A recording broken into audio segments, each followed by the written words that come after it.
I've spent the last few years working hard on my free-to-play open-world game for mobile. I almost didn't know how to relax, as if I was, I would think, what are you doing? I could be working on my game. But once I released it, and it was out in the wild, I was like, yeah, whatever. And now that the summer's here, I'm finding it very easy to relax all the time. I need to kick myself and say, there's still stuff to do, you know. If you just stop, your game will die. So what do I need to do next? Oh yes, I need to port the game to Godot 4. I can't stay on 3.6 forever. Yes, it's great for low-end devices on Android, but for Apple, there's no such thing as a budget low-end phone.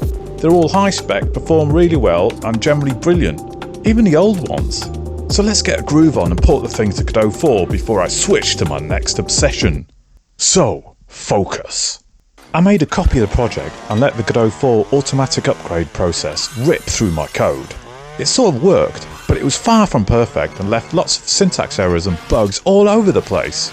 I spent a good while fixing as many of those as I could, until I was left with something that ran. But there were a few issues that immediately hit you in the face like a slap from Will Smith at the Grammys. Best not use a clip of that video or I'll get flagged up for violence. First, the entire environment is very gloomy and foggy. Everything's grey. It's like a typical summer's day in the UK. Well, before climate change was a thing anyway. Most of the materials and textures are wrong. Any textures that were manually assigned are lost. There's a lot of scenes to fix. I can sort that out. It just involves some manual grunt work. I'll just tackle it a bit at a time. The next issue is the rover physics. It keeps falling all over the place like a drunken idiot. It can't go for more than 5 seconds without falling over in a heap and then get stuck like a turtle on its back. Once it's gone, there's no way to recover it, unless you cheat with a jetpack and let the auto leveler code kick in. I've disabled the jet particle effects here, as that's another thing that's broken.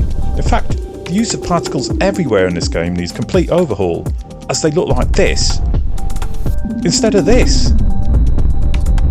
The wobbly rover was eventually solved by manually setting the centre of gravity instead of letting the engine decide where it thought it should be. I don't know why it was so wildly out. With a bit of fiddling, I got it to an acceptable level. It took a lot longer than I originally hoped. It's not perfect, but it'll do for now. One thing that's different on this version of the rover is that if you drive fast and turn sharply, you end up on 2 wheels. That's accidental, but I think it's kind of cool. I may keep it in and add some screeching tyres sound effects and turn it into a feature. What do you think I should do? Let me know in the comments. Another thing that's obviously wrong everywhere are the font sizes. All the information's lost. Everything's set to the smallest possible size. That's loads of work to go through and set them correctly everywhere. And look at this dialogue. Why is it tilted like that? I have no idea. The button sizing's all wrong too. Look at these NPCs. They're all standing around like lemons. What's the matter with you all? You're supposed to be walking around looking busy. And why are your eyebrows like that? It's taken over half your face. This one hasn't even got legs. I don't know what that's about. I got the NPCs walking around. Turns out the Godot 4 doesn't call init and ready functions on all inherited classes. You have to call the super function from the derived classes. It makes sense to do that from an inheritance point of view, but it's a definite difference from Godot 3 and accounted for quite a few of my bugs. Now they were walking around, but they wouldn't turn around when they walked towards a wall. Instead, they'd just walk up to it and over it. Oi, where do you think you're going? You're not meant to be up there. Are you trying to make a break for it? Have you filled out a risk assessment to go up there? Anyway, I fixed that. Can't remember exactly how now. Too many fixes, can't keep track. Also, got some way to sorting out the sky and the splat map shader for the land. Still looks washed out though. Ah, that's better. Colours look almost back to normal now. Just needed to add source colour hints for the shader uniform. And that is where I'm up to now. This one has the light baking done too. You can see that the shadows on the buildings are all there.